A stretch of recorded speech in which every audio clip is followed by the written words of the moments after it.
Para jemaah yang saya muliakan, pagi ini kita membahas kitab Ihya Ulumuddin yang dikarang oleh Imam Ghazali. Insyaallah yang kita bahas adalah tentang hadis-hadis tentang keutamaan ilmu. Kalau yang punya kitabnya bisa dibaca, sudah ada terjemahannya. Kalau jangan ingin yang ada terjemahannya sudah ada. Ini saya ambil di Maktabah Syamilah. Yang saya baca mulai dari ini, kelihatan ya. Yang saya baca saya kasih blog.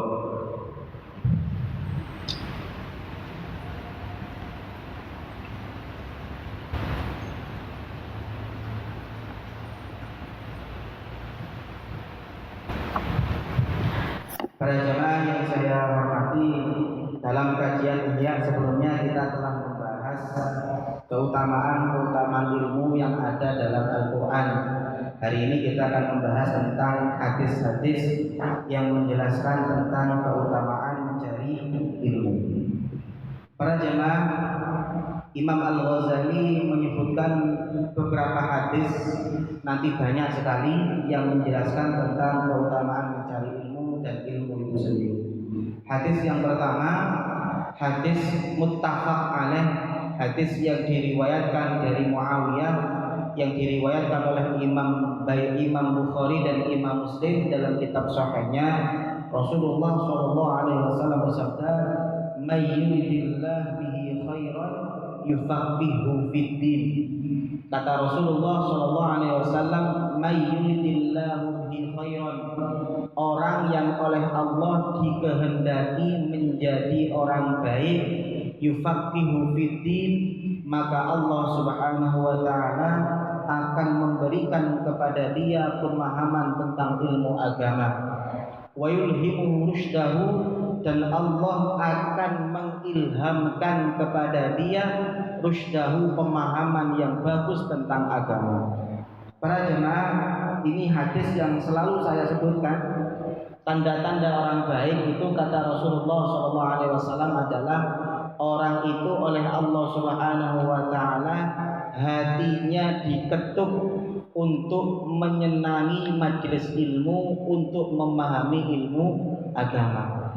Maka kalau jenengan oleh Allah Subhanahu wa taala dijadikan orang yang senang mencari ilmu agama, Allah menjadikan Anda orang yang kemudian bisa memahami ilmu agama, maka itu tanda-tanda Anda oleh Allah Subhanahu wa taala dikehendaki orang yang baik. Dalam hadis yang lain, Rasulullah SAW ada tambahan, "Wa man lam yatafaqqah fid-din la yubalillahu bihi." Orang yang tidak memahami agama, orang yang tidak oleh Allah dijadikan orang yang mengerti agama, itu tanda-tanda Allah tidak peduli. Jadi kalau sampean jadi orang kok suruh ngaji abot, itu tanda-tanda Allah kurang peduli. Ini kata Rasulullah SAW, "Wa man lam yatafaqqah fid-din la yubalillahu bihi." Orang yang kemudian tidak memiliki rasa semangat untuk mencari ilmu agama, tidak memiliki ghirah yang kuat untuk memahami ilmu agama, itu tanda-tanda Allah tidak begitu peduli. Maka jenengan yang oleh Allah Subhanahu wa taala dijadikan orang yang senang mengaji, senang mencari ilmu agama, memahami ilmu agama, itu tanda-tanda Allah sangat peduli kepada Anda. Allah ingin Anda menjadi orang baik. Ini kata Rasulullah SAW. Hadis yang kedua, wa qala sallallahu alaihi wasallam, Rasulullah SAW bersabda, "Al-ulama warathatul anbiya." Kata Rasulullah SAW, para ulama adalah pewaris para nabi. Para jemaah yang saya hormati, Rasulullah itu meninggalkan apa? Dua. Kata Rasulullah SAW, "Taraktu fikum amrayn lan tadhillu ba'daha." Ada dua perkara yang aku tinggalkan, yang aku wariskan kepada kalian, yang kalian kalau berpegangan pada keduanya maka tidak akan pernah tersesat. Yang pertama kata Rasulullah SAW, kitabullah wa sunnati. Satu Al-Quran, kitabullah, yang kedua sunnahnya Rasulullah Sallallahu Alaihi Wasallam. Jadi warisannya Rasulullah itu adalah Al-Quran dan hadis. Yang perlu difahami, yang mewarisi Rasulullah itu adalah al-ulama. Ulama itu yang mewarisi Rasulullah Sallallahu Alaihi Wasallam. Artinya tidak semua orang diperkenankan mengartikan dan memahami warisan Rasulullah Al-Quran hadis tanpa melalui ulama. Paham ya? Jadi jangan sampai sekarang, karena sekarang ini di media sosial banyak muncul mujtahid baru belajar Quran, baru belajar hadis, itu pun dari terjemahannya sudah berani menjadi mujtahid, sudah berani menghukumi, bahkan melebihi itu sudah berani menyalahkan orang dengan pemahaman dia. Paham ya? Ini yang kemudian harus dipahami. Kenapa? Karena dalam hadis Rasulullah mengatakan yang menjadi pewaris itu siapa? Ulama. Maka kita memahami warisan Rasulullah harus melalui ahli warisnya. Dengan ada warisan tidak melalui ahli waris itu kena penjara. Warisannya orang jenengan ambil, maka akan dipenjara. Warisannya Rasulullah itu dua, Al-Quran dan hadis. Ahli warisnya siapa?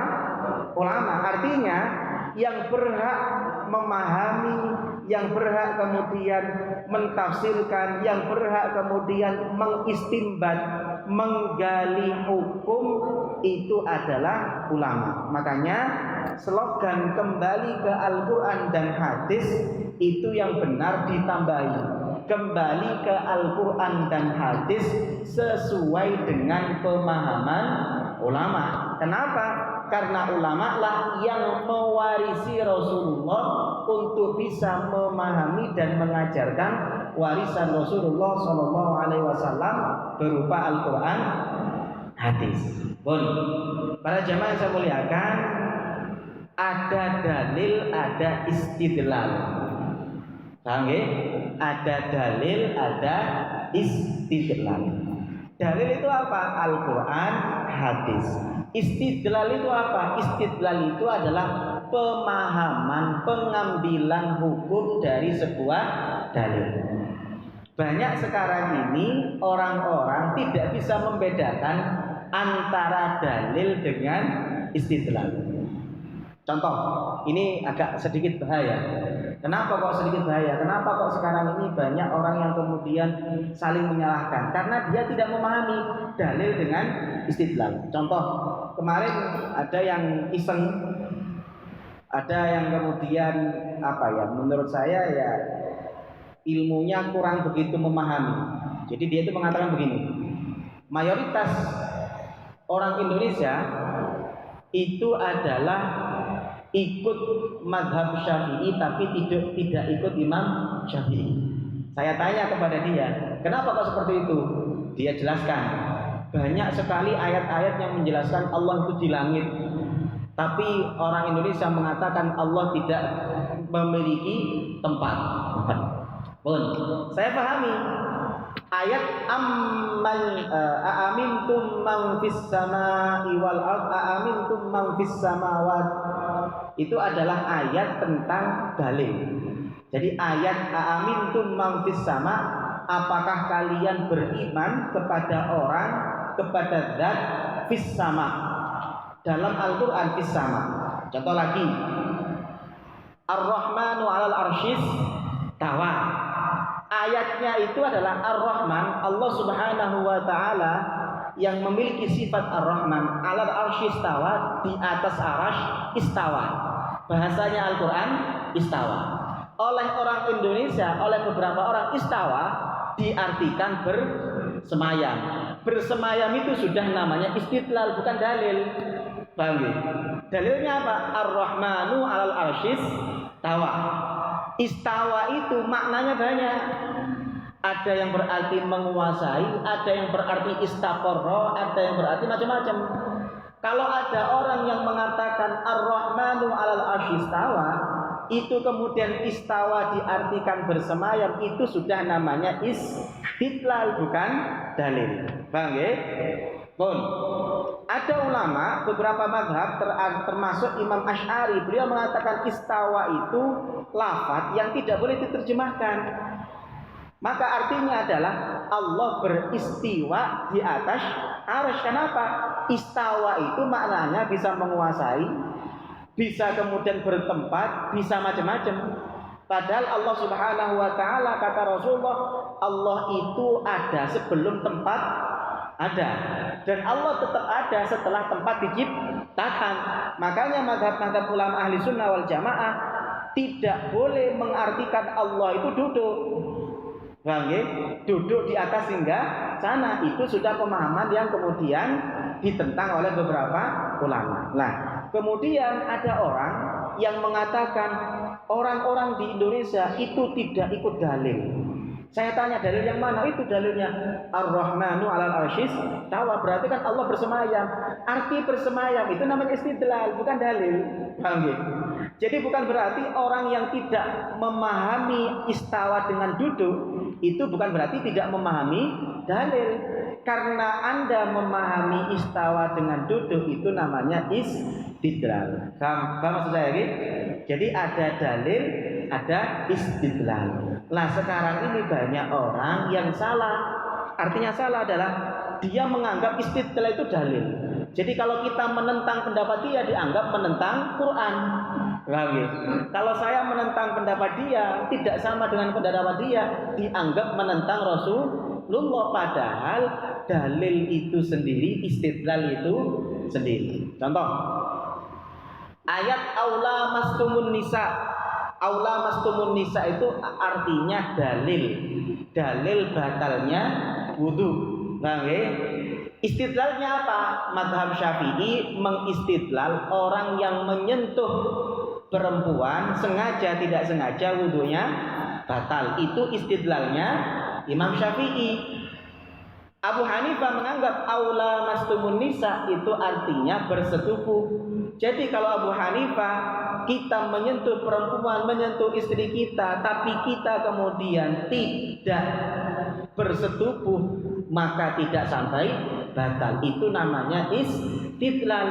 Berarti sama-sama punya dalil, hanya saja istidlalnya berbeda.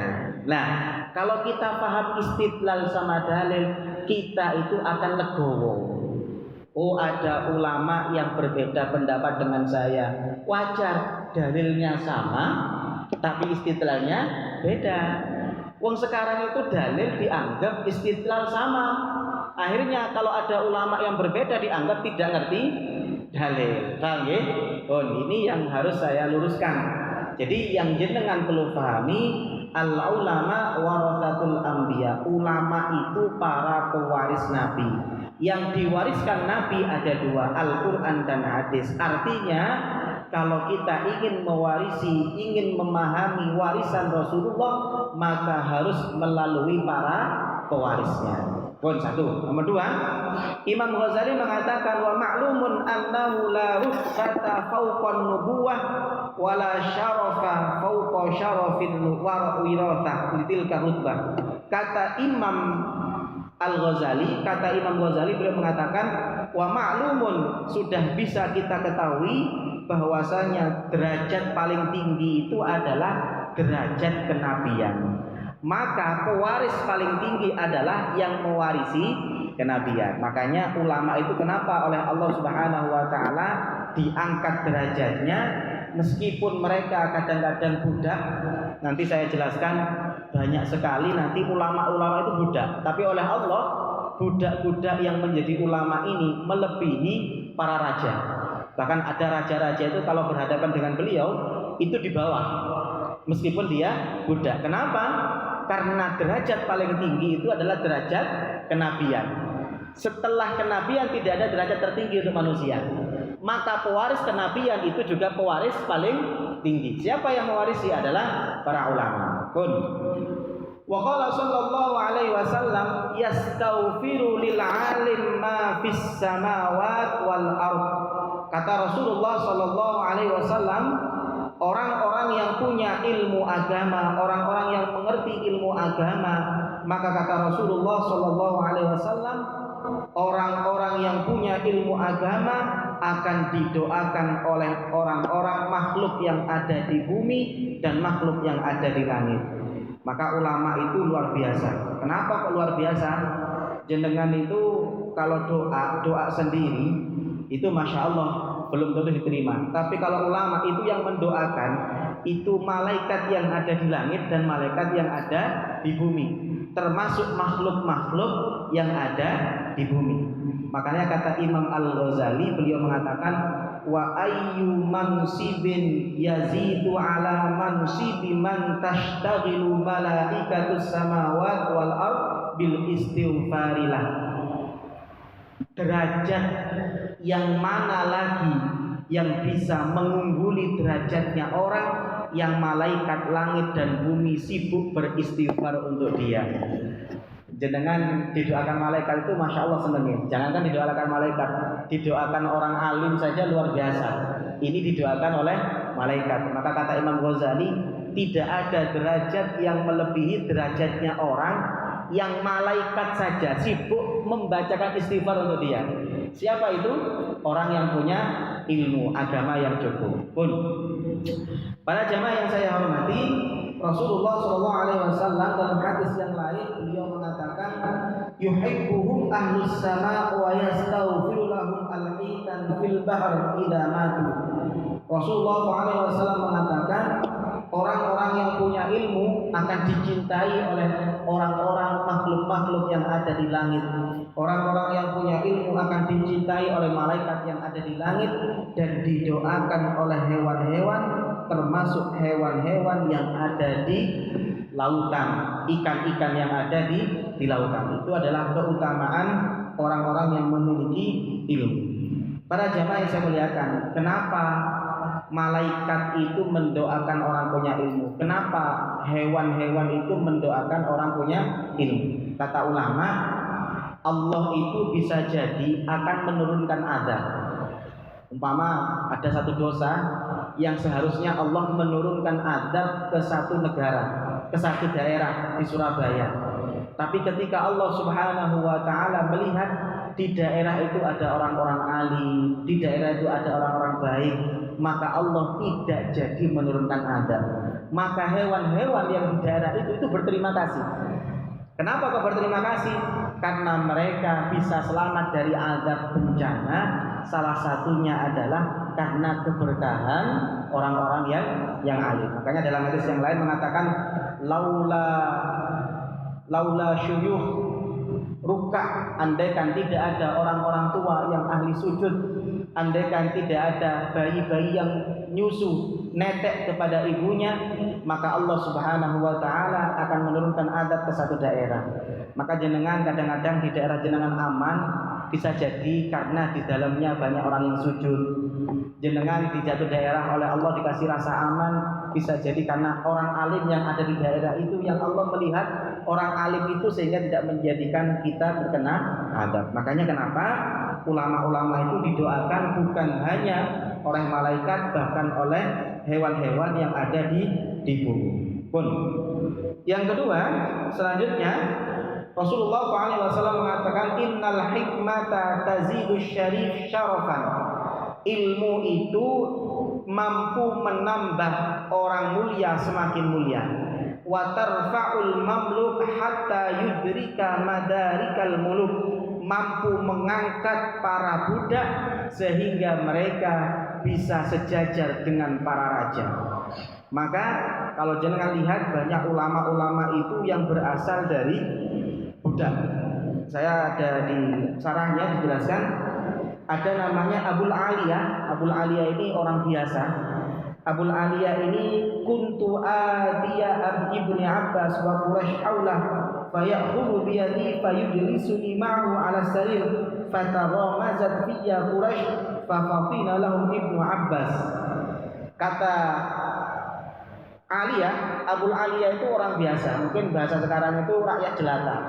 Beliau itu pernah datang di satu majelis, di majelis itu banyak pembesar orang Quraisy.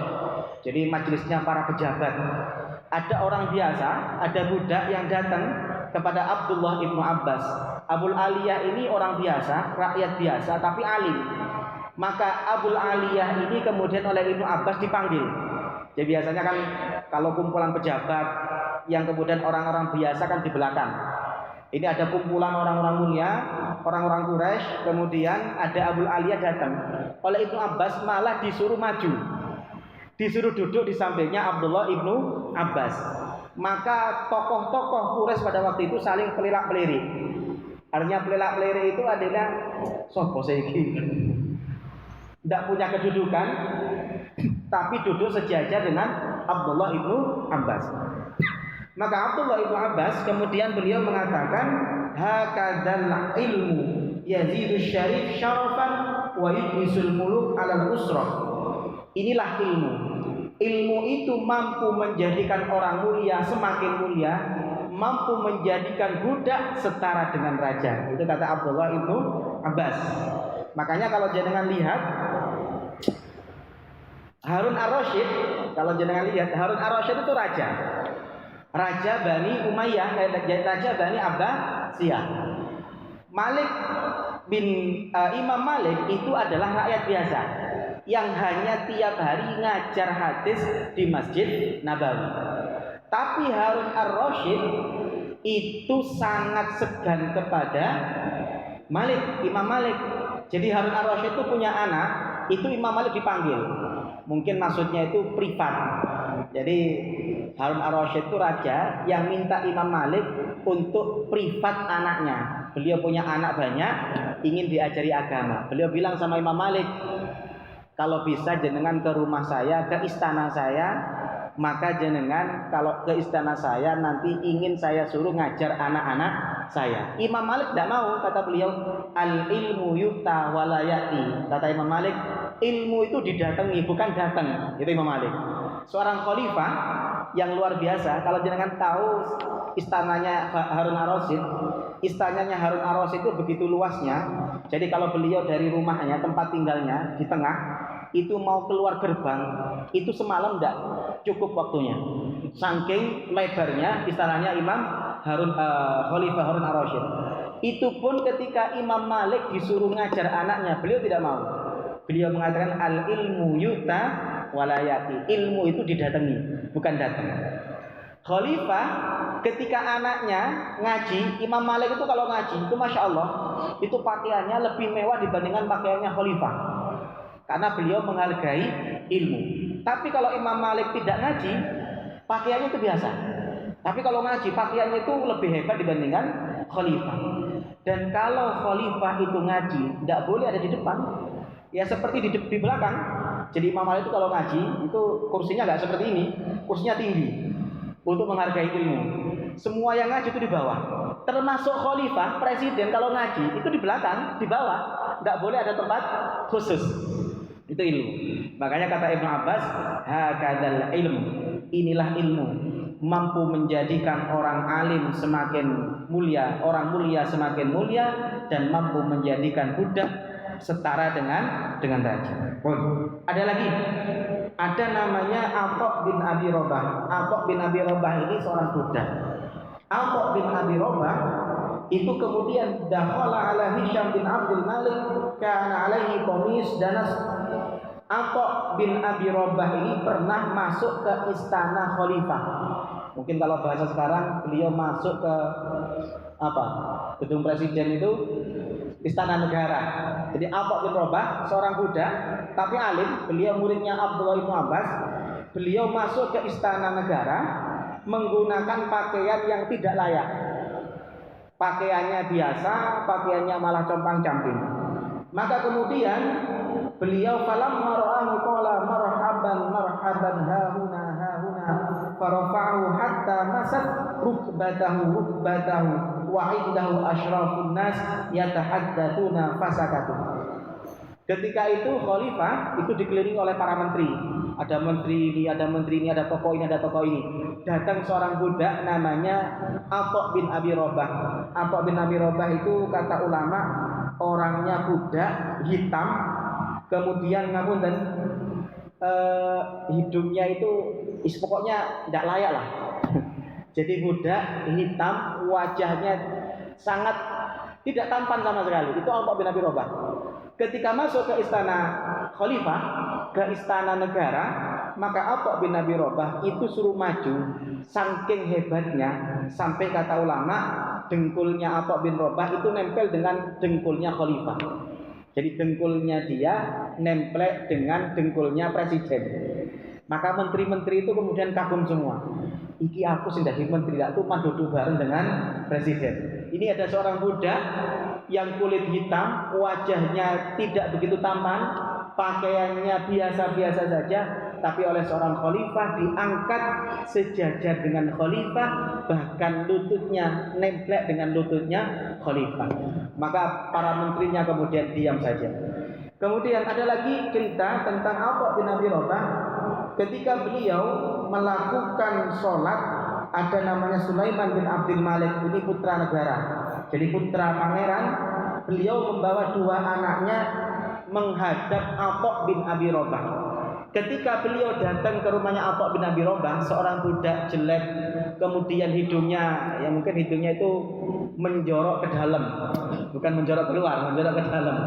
Itu Atha bin Abi Rabah. Jadi kalau jenengan lihat perawakan Atha bin Abi Rabah itu, masya Allah, pakaiannya sangat jelek, penampilan fisiknya tidak meyakinkan. Ketika itu beliau sholat, khalifah dan anaknya ketika datang ke rumahnya malah nunggui sampai Atha bin Abi Rabah itu selesai.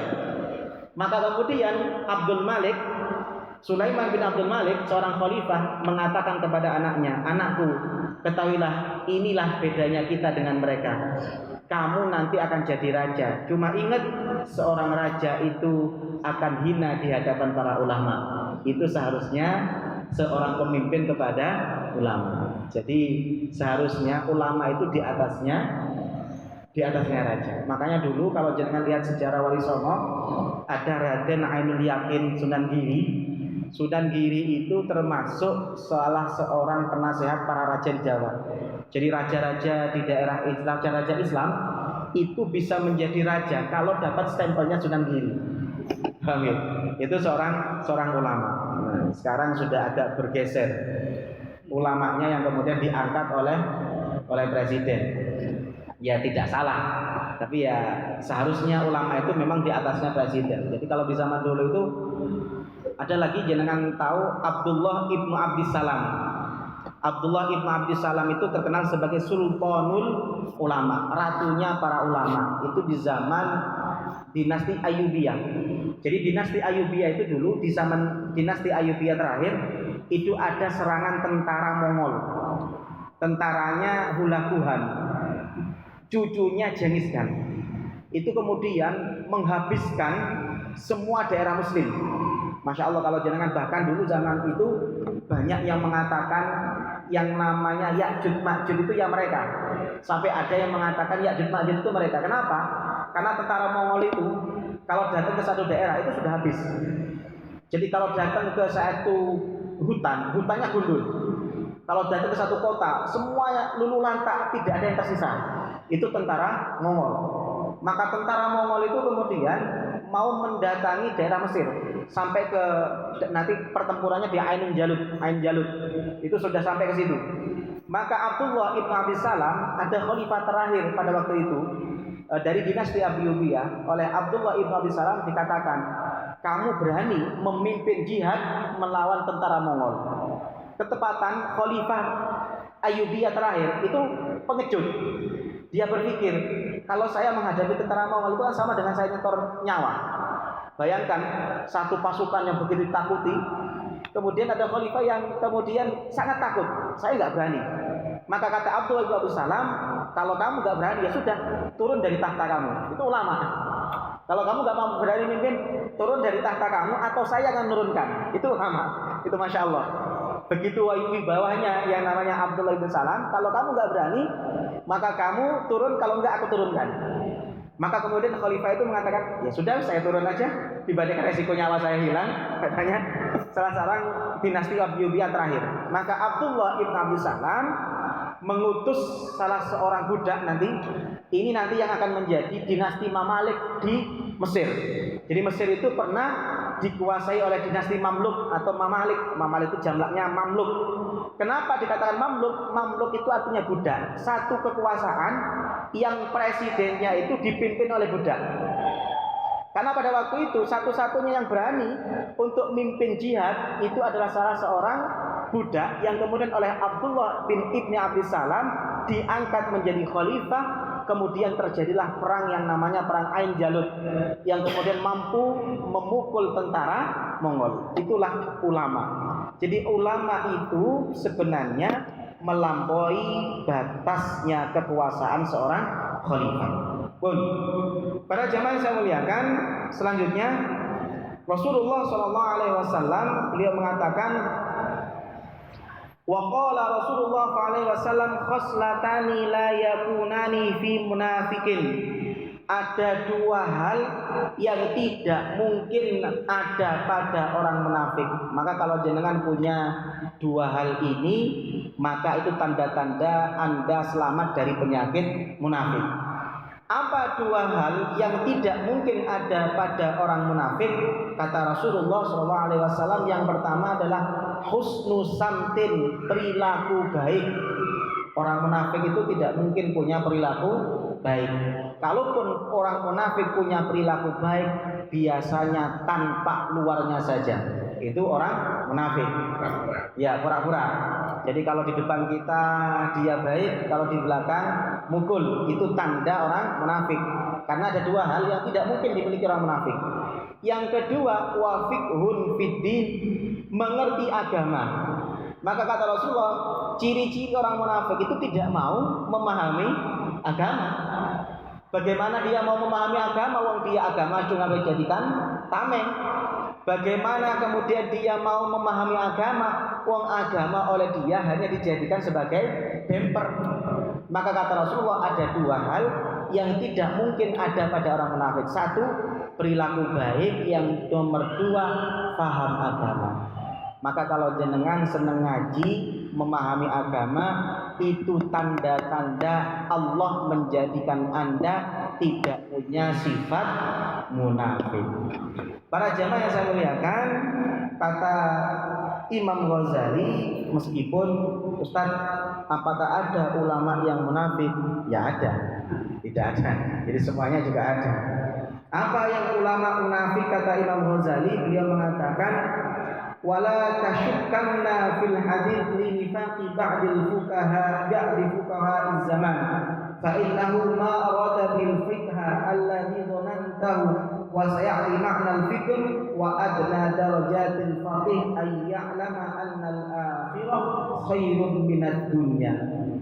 Ulama itu patokannya, kata Imam Ghazali, adalah orang yang ngerti bahwasanya akhirat itu lebih berharga dibandingkan dunia.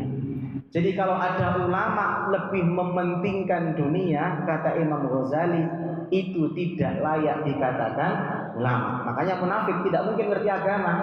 Salah satu ngerti agama itu adalah kalau dia tahu akhirat itu lebih berharga dibandingkan dunia. Maka kalau dia masih mementingkan dunia sehingga dia menjadi orang munafik, maka sudah tidak layak dikatakan ulama. Karena ulama itu orang yang ngerti tentang agama, sedangkan orang munafik tidak mungkin memiliki pemahaman agama. Itu kata Imam Ghazali. Pun.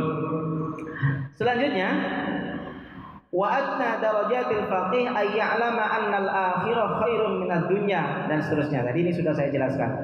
Wa qala sallallahu alaihi wasallam, afdhalun nas al-mu'min al-alim alladhi in ihtija ilaihi nafa'a wa in istuniya anhu auna nafsah.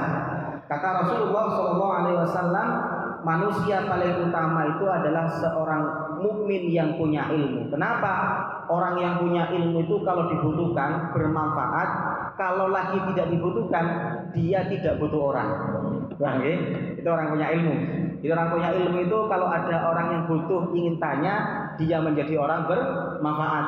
Tapi kalau dia tidak ditanya, dia sibuk dengan ilmunya, maka dia tidak membutuhkan orang lain. Itu kata Rasulullah Shallallahu Alaihi Wasallam. Masya Allah, kalau jenengan, makanya kalau kemarin nanti saya akan share ya, ada satu video. Kayaknya pernah tak share. Ada 3 peradaban itu akan hancur karena 3. Kayaknya saya pernah nge-share di grup. Jadi orang itu merusak peradaban dari 3. 1, merusak peradaban dari orang tua atau ibu. Jadikanlah ibu itu malu kalau jadi ibu rumah tangga. Maka peran fungsi ibu yang seharusnya menjadi al-madrasatul ula bagi anak, menjadi madrasah pertama untuk anak, itu kemudian hilang. Maka banyak sekali di zaman kita ini orang-orang ibu-ibu itu kemudian malu jadi ibu rumah tangga, inginnya menjadi wanita karir. Apakah salah? Tidak salah. Kalau itu memang tuntutan, tapi jangan sampai Anda kemudian ketika pulang ke rumah Anda tidak mau jadi ibu rumah tangga. Tanggalkan karir Anda kalau sudah di rumah. Karena pendidikan paling besar itu adalah pendidikan ibu kepada anak. Baik, saya kasih contoh. Nabi Nuh itu nabi, tidak cukup nabi. Nabi itu nabi plus rasul plus nabi ulul azmi. Apa artinya nabi ulul azmi? Nabi ulul azmi itu adalah nabi paling top. Jadi dari sekian rasul itu ada 5 nabi ulul azmi. 1 Nabi Nuh, nomor 2 Nabi Ibrahim, nomor 3 Nabi Musa, nomor 3 Nabi Isa, yang terakhir Nabi Muhammad. Nabi Nuh itu luar biasa. Tapi Nabi Nuh itu punya istri, istrinya itu termasuk yang tidak soleh. Maka Nabi Nuh oleh Allah dianugerahi anak namanya Kan'an, yang kemudian tidak patuh kepada Nabi Nuh. Padahal anaknya Nabi, anaknya Rasul ulul azmi. Tapi karena ibunya tidak baik, ikut tidak baik. Paham ya? Jenengan tahu Nabi Musa? Nabi Musa itu diasuh oleh Fir'aun. Tapi Fir'aun punya istri yang solihah, yang kemudian namanya Siti Asia, yang kemudian mendidik Nabi Musa. Paham ya? Coba bayangkan Nabi Musa itu hasil didikannya Asia, istrinya Fir'aun. Maka luar biasa. Maka peran penting ibu itu sangat luar biasa. Ini yang sekarang sudah mulai dihilangkan. Dengan cara apa? Dijadikanlah perempuan-perempuan itu malu kalau jadi ibu rumah tangga. Jadi kalau lagi arisan itu, kamu lagi apa? Ibu rumah tangga. Itu kadang-kadang malu. Beda dengan kamu jadi apa? Saya jadi direktur. Saya jadi ini, jadi ini. Jadi kalau ada ibu-ibu kumpul-kumpul arisan, kadang-kadang malu kalau kemudian mengatakan saya ibu rumah tangga. Masya Allah. Makanya banyak saya kagum dengan Pak Habibie ya. Dari sisi ada segi positifnya dari Ibu Ainun itu. Ibu Ainun itu kan seorang dokter sebenarnya, yang kemudian dalam kisahnya beliau kemudian meninggalkan profesi itu karena ingin fokus menjadi ibu rumah tangga. Nah itu kan tidak semua orang seperti itu. Paham ya? Makanya ini bagi ibu-ibu, kalau jenengan jadi ibu rumah tangga, maka itu adalah profesi termulia Anda. Ketika Anda memiliki anak yang anak Anda kemudian menjadi ulama, itulah warisan Anda sebagai ibu rumah tangga. Makanya saya selalu bilang, saya sama istri saya sendiri ya, saya selalu bilang sama istri saya, ini mungkin saya sering sampaikan ke jenengan, saya selalu bilang sama istri saya, semua anak saya harus ngajinya dari istri dan saya. Jadi abatatannya harus dari saya dan istri saya. Perkara nanti tajwidnya, perkara nanti kiroatnya, tilawahnya, tartilnya itu orang lain tidak masalah. Yang penting yang paling dasar harus dari saya dan istri saya. Kenapa? Karena itulah amal jariah saya yang tidak berani saya berikan ke orang lain. Saya tidak rela kalau jariah saya, anak saya ini diambil orang lain. Ini namanya nomor satu. Nomor 2, kata seseorang tersebut adalah peradaban itu akan hancur ketika yang nomor 2 ulamanya hancur. Bagaimana ulama hancur? Kita kemudian dijadikan ulama-ulama itu kemudian diserang pribadinya. Maka kemudian banyak orang-orang yang menganggap ulama itu biasa, tidak diikuti fatwanya dan lain sebagainya. Itu adalah tanda-tanda kehancuran. Nah, inilah yang sekarang sudah mulai ada. Pun. Selanjutnya Rasulullah SAW mengatakan al-iman uryan, iman itu telanjang. Ibarat manusia, iman itu telanjang. Walibasuhu at-taqwa, iman itu perlu dikasih pakaian. Apa pakaiannya iman? Rasa takwa. Apa takwa itu? Imtithalul awamir wajtinabul nawahi, melakukan perintah Allah, menjauhi larangan. Itu pakaiannya. Jadi kalau iman tanpa takwa itu seperti orang telanjang. Artinya telanjang, malu. Orang iman tidak punya takwa itu ya seperti orang telanjang, perlu dikasih pakaian. Apa pakaian iman? Takwa. Wazinatuhu al-haya. Perhiasannya iman, aksesorisnya iman itu adalah rasa malu. Maka ada orang yang kemudian tidak punya rasa malu melakukan kesalahan, itu tidak memiliki perhiasan imannya. Wa thamratuhu al-ilmu. Buah dari iman itu kata Rasulullah SAW adalah ilmu. Jadi iman itu telanjang, pakaiannya takwa, perhiasannya rasa malu, dan buahnya adalah ilmu. Kemudian kata Rasulullah SAW, aqrabun nas bin darajatin nubuwah ahlul ilmi. Kata Rasulullah SAW, manusia yang paling dekat dengan kenabian adalah orang yang punya ilmu, wal jihad, dan orang yang berjihad. Maka dua orang ini yang tidak bisa dilepaskan. Jihad punya ilmu. Tapi kalau jihad tidak punya ilmu juga bahaya. Punya semangat tok, tapi tidak punya ilmu. Akhirnya yang dibom bukan orang kafir, yang dibom masjid. Itu karena semangat jihad tapi tidak diiringi ilmu. Itu juga bahaya.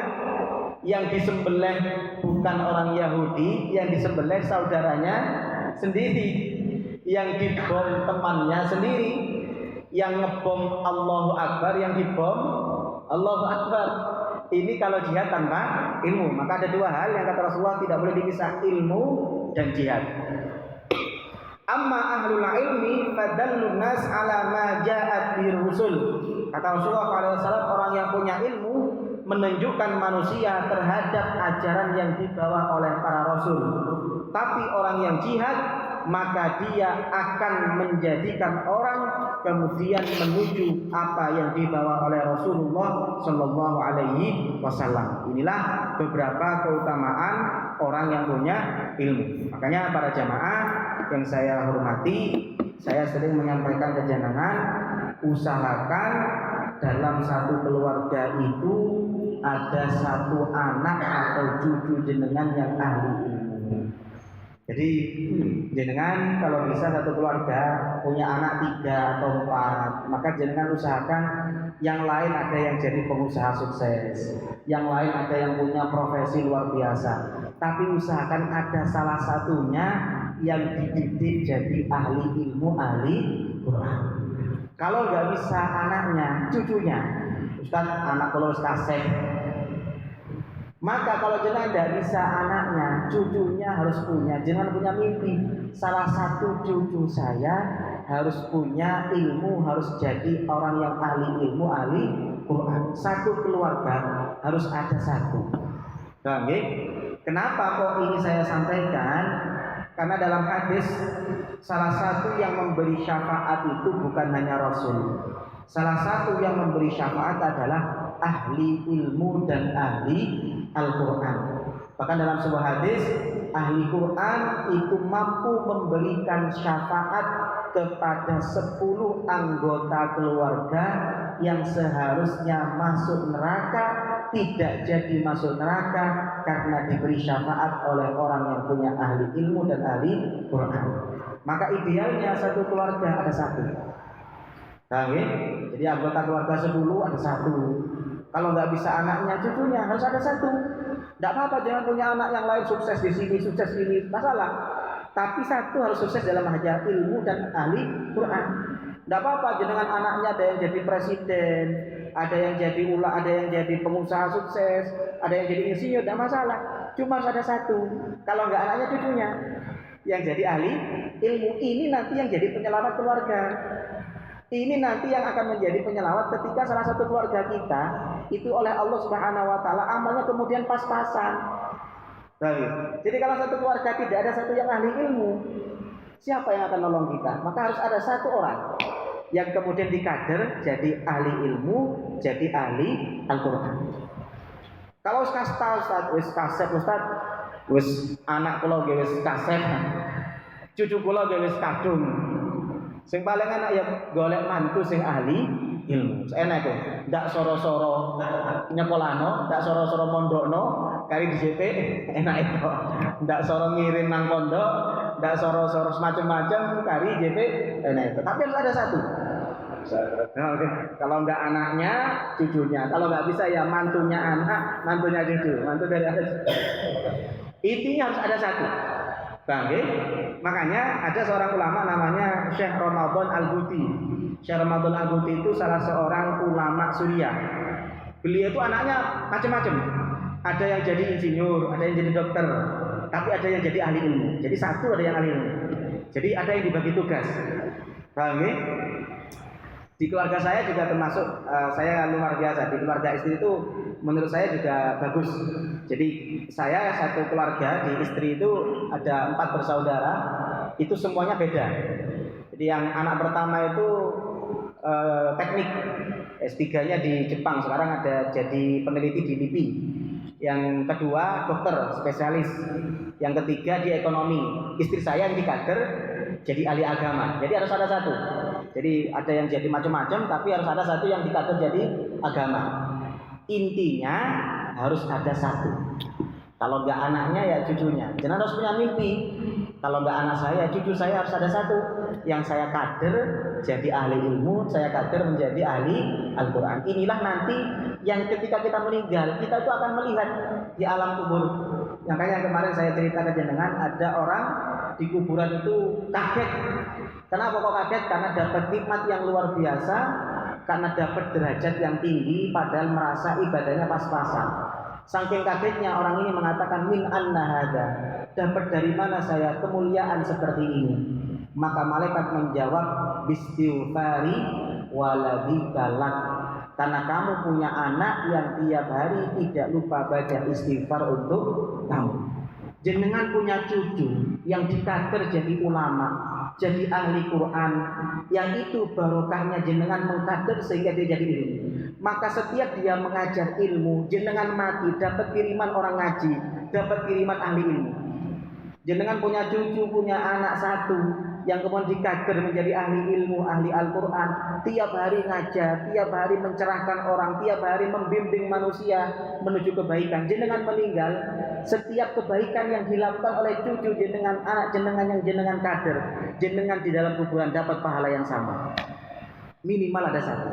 Bagi maka ulama-ulama kayak ya semua ya, Ustaz Abi Hidayat, semuanya itu setiap lafaz yang muncul dan keluar dari mulut beliau, maka ayah beliau dapat pahala yang sama.